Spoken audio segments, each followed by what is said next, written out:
जीवन ज्योति शाला परिवार में सभी विद्यार्थियों का एक बार पुनः हार्दिक स्वागत है। आज हम इस नए वीडियो में अपना टॉपिक लेकर आए हैं जो कल का बचा हुआ था। जैसे हम देख रहे थे कल शब्द शक्ति।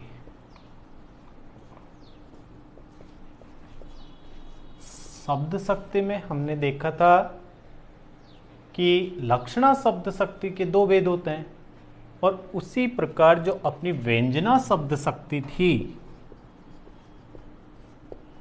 व्यंजना शब्द शक्ति, व्यंजना शब्द शक्ति के भी दो भेद होते हैं। पहला भेद है आर्थी व्यंजना।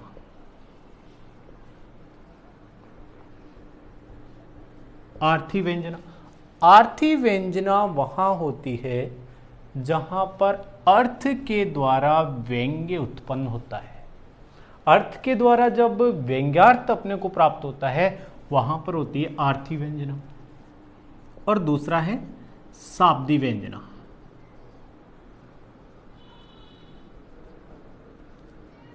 शाब्दी व्यंजना, शाब्दी व्यंजना में शब्द के द्वारा जब अपने को व्यंग्य प्राप्त होता है। अब शब्द का मतलब यह है कि जब शब्द आगे पीछे या तोड़ने से या शब्दों को भंग करके, जैसे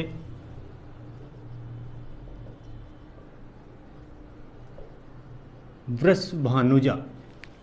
अब वर्ष भानुजा एक मिश्रित शब्द है, यहां पर हम अर्थगत आर्थी व्यंजना लेते हैं। लेकिन जब हम इसको तोड़ते हैं, तोड़ने पर वृषभ प्लस अनुजा। अब इसका तोड़ने पर जब हम इसको तोड़ करके इसका अर्थ प्राप्त करते हैं तो यह है वृषभ मेल अनुजा पुत्री, अर्थात गाय शब्द हमारे सामने उपस्थित होता है। इस प्रकार व्यंजना शब्द शक्ति के दो भेद हैं, आर्थी और शाब्दी। अर्थ के आधार पर व्यंग्यार्थ प्राप्त होने पर आर्थी व्यंजना और शब्द के आधार पर व्यंग्यार्थ प्राप्त होने पर शाब्दी व्यंजना। तो विद्यार्थियों, अब इसके बाद में हम नया टॉपिक लेते हैं और अपना नया टॉपिक है अलंकार।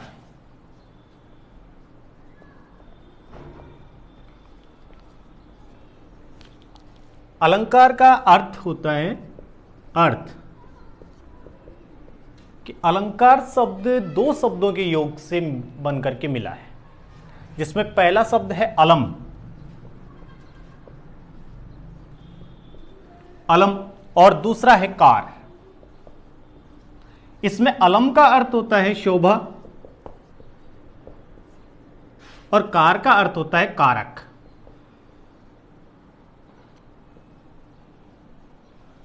कार का अर्थ होता है कारक, अर्थात शोभा कारक।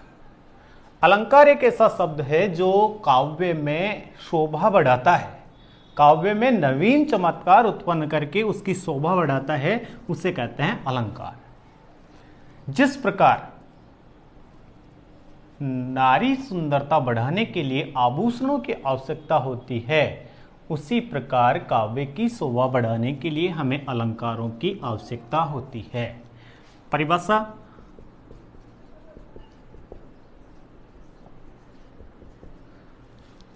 परिभाषा में जो हमारे साहित्य शास्त्र के जो महान पंडित हुए हैं, जैसे आचार्य दंडी, आचार्य दंडी ने इसकी परिभाषा देते हुए कहा है कि काव्य की शोभा बढ़ाने वाले,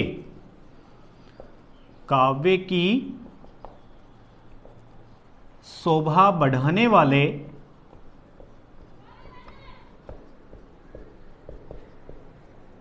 कारक, शोभा बढ़ाने वाले कारक अलंकार कहलाते हैं।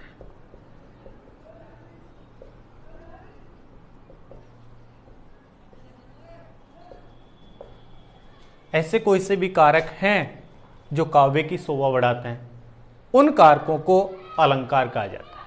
अब इसके आगे हम देखते हैं अलंकारों के भेद।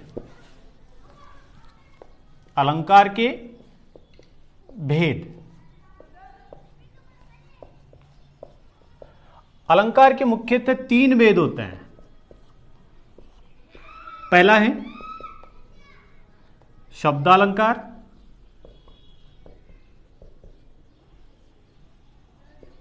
दूसरा है अर्थालंकार और तीसरा है उभयालंकार।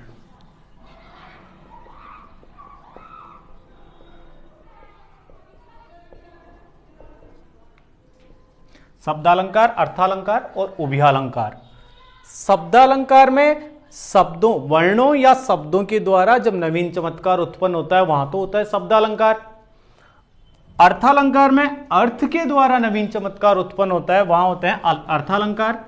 और शब्द और अर्थ दोनों के आधार पर जब काव्य में नवीन चमत्कार उत्पन्न होता है वहां होते हैं उभयालंकार। तो हम सबसे पहले लेते हैं शब्दालंकार। अब शब्दालंकार के भी भेद हैं। शब्दालंकार के मुख्यतः फिर से 3 भेद होते हैं, जिसमें पहला है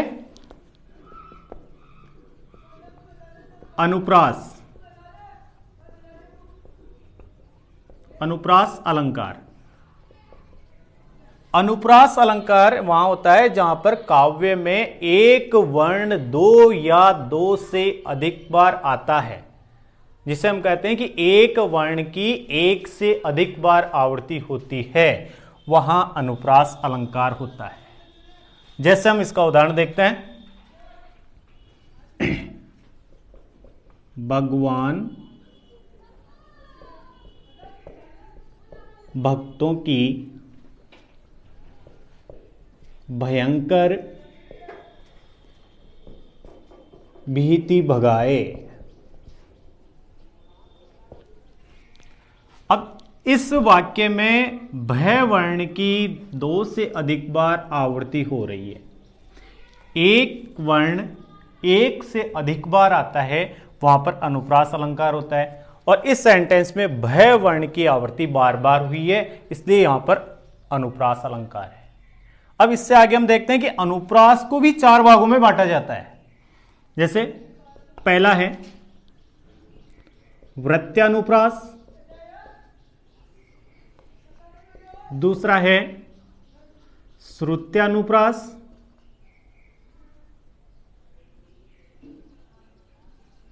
और तीसरा है छेकानुप्रास, और चौथा है अंत्यानुप्रास।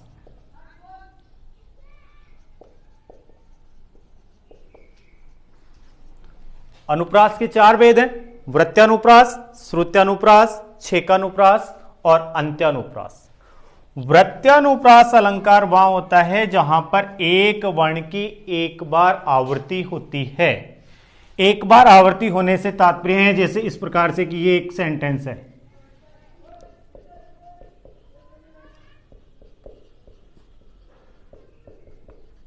भगवान ने भगाया। अब इसमें एक वर्ण है भय, और यहां पर भी भय। इस भय वर्ण की 1 बार आवृत्ति हुई है। कहने का मतलब यह कि जो भय वर्ण है ये 1 से अधिक बार आता है। अधिक बार मात्र 2 बार, एक बार यहां आया और दूसरी बार यहां पर आया। जब एक वर्ण की 1 बार आवृत्ति होती है वहां होता है वृत्यानुप्रास। और दूसरा है श्रुत्यानुप्रास। श्रुत्यानुप्रास में होता है ये कि जहां पर हमारे जो वर्णमाला के वर्ण है ये एक स्थान से उच्चरित होते हों। जैसे वर्ण है कंठ से उच्चरित होने वाले हो, तालु से उच्चरित होने वाले हो, मूर्धन्य हो, अल्पप्राण, महाप्राण, घोष, अघोष, जो वर्णों का समूह है उस समूह से एक स्थान से उच्चरित होने वाले जो वर्ण हैं उन वर्णों की अधिकतर आवृत्ति होती है, वहां पर श्रुत्यानुप्रास अलंकार होता है। जैसे लाली मेरे लाल की। अब यहां पर पहली बात तो जो लय वर्ण आ रहा है उस लय वर्ण की बार बार आवृत्ति हो रही है श्रुत्यानुप्रास से, क्योंकि ये लय वर्ण भी एक स्थान से उच्चरित होने वाले हैं। और साथ ही साथ जो मय वर्ण है ये हमेशा लय वर्ण के साथ चलता है, मय वर्ण की आवृत्ति हो रही है। इस प्रकार यहां पर श्रुत्यानुप्रास है। और तीसरा देखते हैं हम छेकानुप्रास। छेकानुप्रास जो अलंकार है ये छेकानुप्रास अलंकार वर्णों में जो सार्थक अंतर होता है वहां पर छेकानुप्रास अलंकार पाया जाता है। सार्थक अंतर से मतलब है कि यहां पर जिस प्रकार हमने ये भय वर्ण देखा, ये वह वर्ण इसको शुरुआत में प्राप्त हो रहा है अपने को। अब इस छेकानुप्रास में शुरुआत में प्राप्त होने की आवश्यकता नहीं है, बल्कि ये वर्ण इस शब्द के अंतर्गत कहीं भी पाया जा सकता है। बीच में हो सकता है, अंत में हो सकता है, या फिर शुरू में हो सकता है। वहां पर होता है छेकानुप्रास। और अंत्यानुप्रास जो अलंकार है, यह है पद के अंत में समान वर्णों की आवृत्ति होने से। जैसे पुल की शरीर, सभा भय ठाड़े,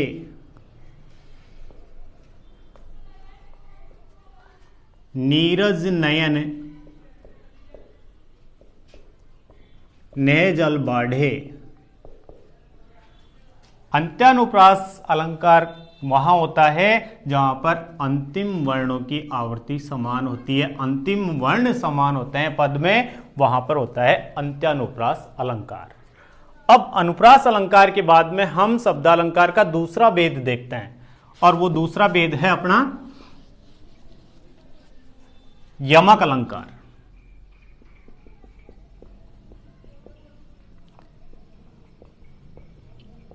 यमक अलंकार, यमक अलंकार के लक्षण होते हैं कि काव्य में जब एक शब्द दो या दो से अधिक बार आए और प्रत्येक बार उसका अर्थ अलग निकलता हो, वहां यमक अलंकार होता है।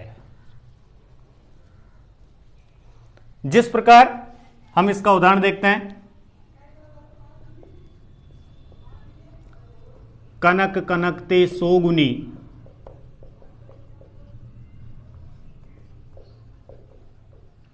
मादकता अधिकाय,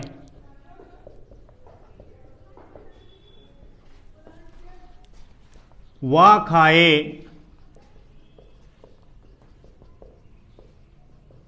बोराए जग, या पाए बोराए। इस पद में कनक कनक दो शब्द प्राप्त हुए हैं, एक ही प्रकार के दो शब्द प्राप्त हुए हैं। अपने लक्षण यही थे कि यमक वहां होता है जहां पर एक शब्द की एक से अधिक बार आवृत्ति होती है और प्रत्येक बार उसका अर्थ भिन्न होता है, अलग होता है, वहां पर यमक अलंकार होता है। तो यहां पर एक जो कनक है, ये एक खाने के लिए, खाने के साथ में हम इसका अर्थ देखते हैं, तो खाने के साथ इसका अर्थ होता है धतूरा, और जब पाने के साथ में इसका अर्थ देखते हैं कनक का, तो दूसरे का अर्थ हो जाता है सोना। स्वर्ण धातु इसका अर्थ निकलता है। कनक को खाने से व्यक्ति संसार में बोरा जाता है, पागल हो जाता है, और कनक अधिक मात्रा में प्राप्त करने से भी व्यक्ति में घमंड के कारण वो पगला जाता है, उसमें घमंड छा जाता है। इस प्रकार एक शब्द के दो अर्थ अलग अलग निकल रहे हैं और शब्द दो बार आ रहा है, वहीं पर यमक अलंकार होता है। यमक अलंकार के दो भेद होते हैं, एक तो सभंग यमक और दूसरा अभंग यमक। सभंग यमक वहां होता है जहां पर हम शब्दों को तोड़ करके, शब्दों को विभाजित करके जब अर्थ प्राप्त करते हैं, तब होता है सभंग। और अभंग वहां होता है जहां पर बिना तोड़े अपने को वास्तविक अर्थ प्राप्त हो जाए, वहां होता है अभंग यमक अलंकार। और शब्दालंकार का तीसरा भेद हम देखते हैं श्लेष अलंकार। जो इसका तीसरा भेद है श्लेष।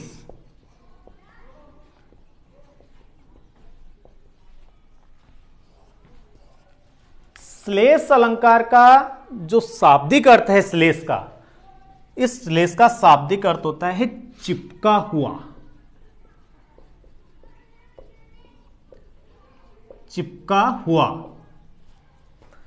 और इसके लक्षण होते हैं कि काव्य में एक शब्द एक बार आता है, लेकिन उस शब्द के अर्थ प्रसंग के आधार पर, जैसा प्रसंग है उसी के आधार पर उसका अर्थ परिवर्तित हो जाता है, यानी अर्थ अलग अलग निकलता है, अनेक अर्थों में विभाजित होता है, वह होता है श्लेष अलंकार। और चिपका हुआ होने से तात्पर्य है कि एक ही शब्द से अनेक अर्थ चिपके रहते हैं, वहां पर होता है श्लेष अलंकार। जैसे उदाहरण देखते हैं हम इसका।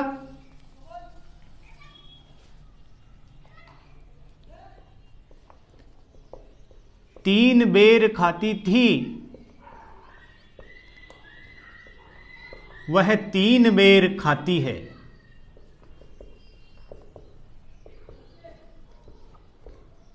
तीन बेर खाती थी। प्राचीन काल की बात है कि जब दरबारों में या साम्राज्य में जो रहने वाली रानियां थी, वो अपने ऐशो आराम के कारण 3 समय भोजन किया करती थी।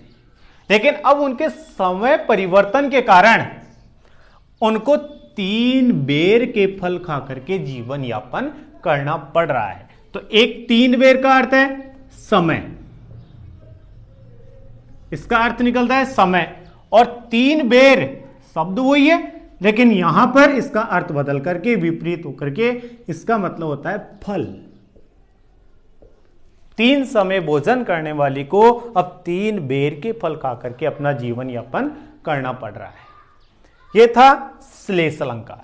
और इसके बाद में हम शुरू करते हैं अर्थालंकार। जब अर्थ के आधार पर नवीन चमत्कार उत्पन्न होता है, अर्थ के द्वारा काव्य की शोभा बढ़ाई जाती है, वहां पर अर्थालंकार होते हैं। और अर्थालंकार में हम देखते हैं सर्वप्रथम उपमा अलंकार। पहला देखते हैं हम उपमा अलंकार।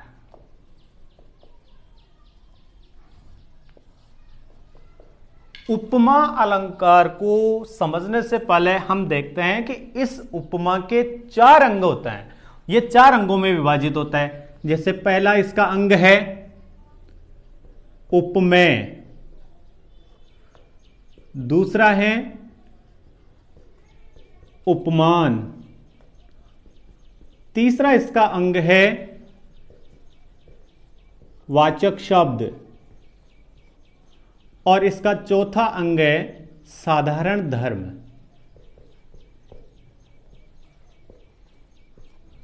साधारण धर्म। उपमेय, जिसको उपमा दी जाती है। जैसे उदाहरण लिखते हैं हम,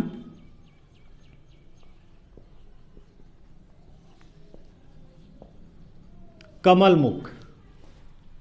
कमल मुख में उपमा हम दे रहे हैं मुख को, मुख हो गया उपमेय। और उपमान, जिसकी उपमा दी जाती है, यानी उपमान में लोक प्रसिद्ध वस्तु और उपमेय में साधारण वस्तु। साधारण वस्तु मुख उपमेय और लोक प्रसिद्ध वस्तु कमल, कमल उपमान। अब इस वाक्य को हम अगर पूरा लिखते हैं, कमल मुख के समान सुंदर।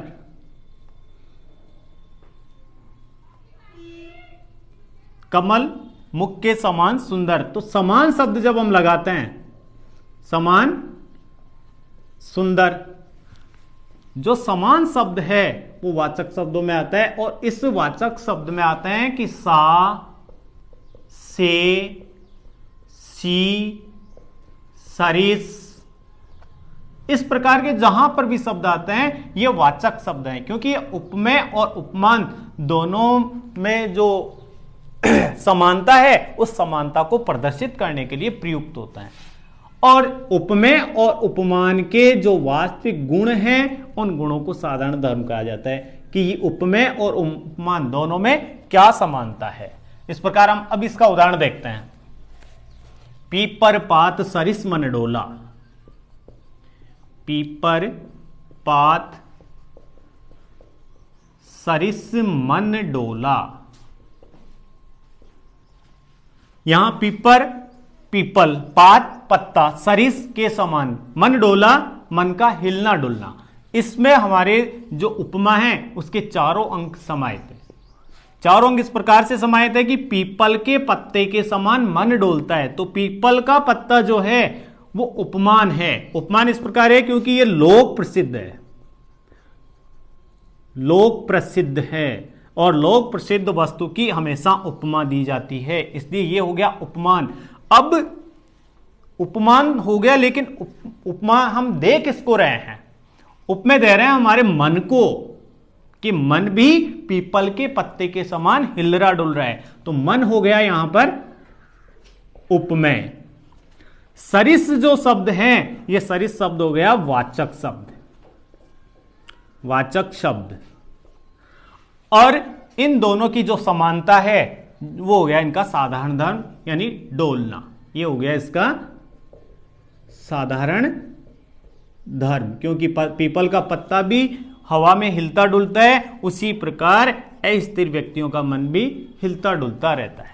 तो इस प्रकार उपमा के 4 अंग होते हैं, और इन चारों अंगों के आधार पर उपमा का उपमा अलंकार के द्वारा नवीन चमत्कार उत्पन्न होता है। अब हम इसके लक्षण देखते हैं कि उपमेय, उपमान व वाचक शब्द व साधारण धर्म के साथ किसी साधारण वस्तु को लोक प्रसिद्ध वस्तु की उपमा देकर के काव्य में नवीन चमत्कार उत्पन्न किया जाता है, वहां उपमा अलंकार होता है। अब इसके बाद में हम देखते हैं दूसरा जो इसका अलंकार है, शब्द अर्थालंकार में दूसरा उत्प्रेक्षा, उत्प्रेक्षा अलंकार।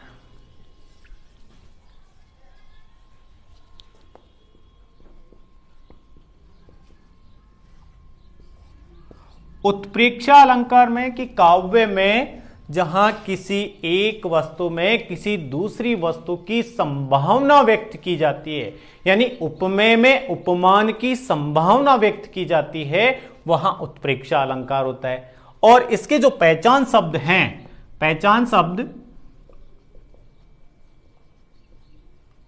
इसके जो पहचान शब्द हैं वह हैं जानहु, मानहु, जानो, मानो, जनु, मनु आदि। इन शब्दों का प्रयोग उत्प्रेक्षा अलंकार के उदाहरणों में अक्सर प्रयोग इनका किया जाता है। जैसे हम देखते हैं, सोर सुपेती आवे जूरी, सोर सुपेती आवे जूरी,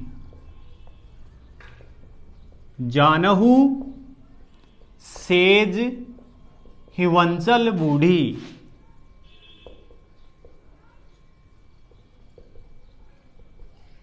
जानहु सेज हिवंचल बूढ़ी। इसमें नायिका जब अपने पति वियोग के कारण, पति उसका उसके पास में नहीं है, जब उसके वियोग से वो ग्रसित है, तब वो सर्दियों के दिनों में अपनी सखी से कह रही है कि ये सखी, मैंने सोर सफेद रंग की सुपेती रजाई आवे जूरी वो ओढ़ रखी है, लेकिन उसमें से भी जूरी सर्दी आ रही है, कि मैंने सफेद रंग की रजाई ओढ़ रखी है लेकिन उसमें से भी सर्दी आ रही है। उस वक्त मेरे को ऐसा लगता है, जानो मानो सेज मेरी सैया, हिमंचल बर्फ में बूढ़ी डूब गई हो। रजाई उसकी सफेद रंग की थी और बर्फ भी सफेद रंग की हुआ करती है। उस नायिका को ऐसा लग रहा है, ऐसी संभावना व्यक्त कर रही है कि उसकी उस सर्दी के कारण उसकी जो सैया है वो जैसे बर्फ में डूब गई हो। तो इस प्रकार जहां पर संभावना व्यक्त की जाती है, जानहु, मानहु, मानो, मनो, जनु, मनु आदि शब्दों का प्रयोग करते हुए जहां संभावना व्यक्त की जाती है, उपमेय में उपमान की संभावना दर्शाई जाती है, वहीं पर उत्प्रेक्षा अलंकार होता है। अब इसके बाद में हम तीसरा जो इसका अलंकार है वो देखते हैं, अन्योक्ति अलंकार।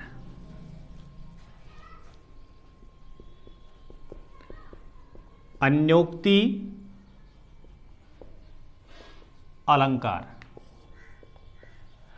अन्योक्ति अलंकार का लक्षण एवं परिभाषा है कि किसी काव्य में जब किसी बात को सीधा सीधा न कहकर, किसी बात को सीधा सीधा न कहकर उसको किसी अन्य के माध्यम से कहा जाता है, यानी किसी को बीच में माध्यम बनाकर के बात कही जाती है, वहां पर अन्योक्ति अलंकार होता है। अन्योक्ति का शाब्दिक अर्थ यही है, अन्य धन उक्ति। अन्य किसी दूसरे को, उक्ति कहा गया कथन, किसी दूसरे को कहा गया कथन, कहना किसी और को है, कहा किसी और को जा रहा है। अब हम इस उदाहरण के द्वारा आसानी से समझ सकते हैं। स्वार्थ सुकृत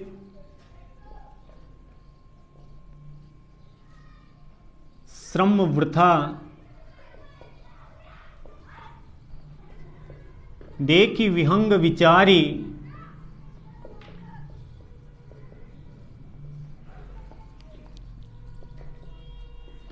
बाज पराए पानी पे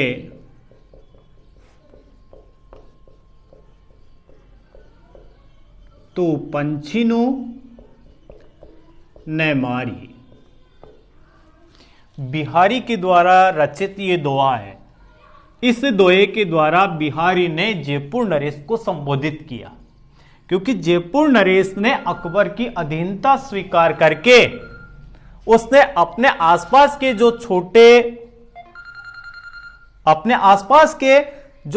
छोटे सामंत थे, उन सामंतों पर आक्रमण करके वो उन्हें परेशान करने लगा और उसके लूट का माल अकबर की सेवा में पहुंचाने लगा। तब बिहारी ने उसको संबोधित करते हुए, उससे समझाते हुए कहा, स्वार्थ सुकृत, कि ये जो तू कार्य कर रहा है इसमें न तेरा स्वार्थ है, न ये अच्छा काम है, और जो तू मेहनत कर रहा है, जो श्रम कर रहा है, ये भी बेकार ही जा रही है। देख विहंग विचारी, हे पक्षीराज तू कम से कम देख, सोच विचार तो कर।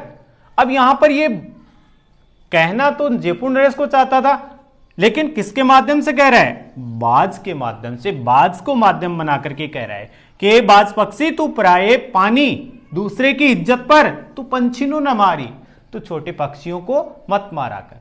बाज शिकारी पक्षी होता है और शिकारी पक्षी अपने मालिक के इशारे पर दूसरे पक्षियों को मारकर उसकी सेवा में उपस्थित करता है। वैसे ही जयपुर नरेश ने छोटे मोटे सामंत राजाओं पर आक्रमण करके वहां की लूट का माल अकबर की सेवा में उपस्थित करता था। अब यहां पर बाज को संबोधित करते हुए एक राजा को समझाया गया है। इस प्रकार बाज के माध्यम से बात कही गई है, इसलिए यहां पर अन्योक्ति अलंकार का प्रयोग हुआ है। तो आज की क्लास में इतना ही, और बाकी हम कल देखते हैं। तब तक के लिए धन्यवाद।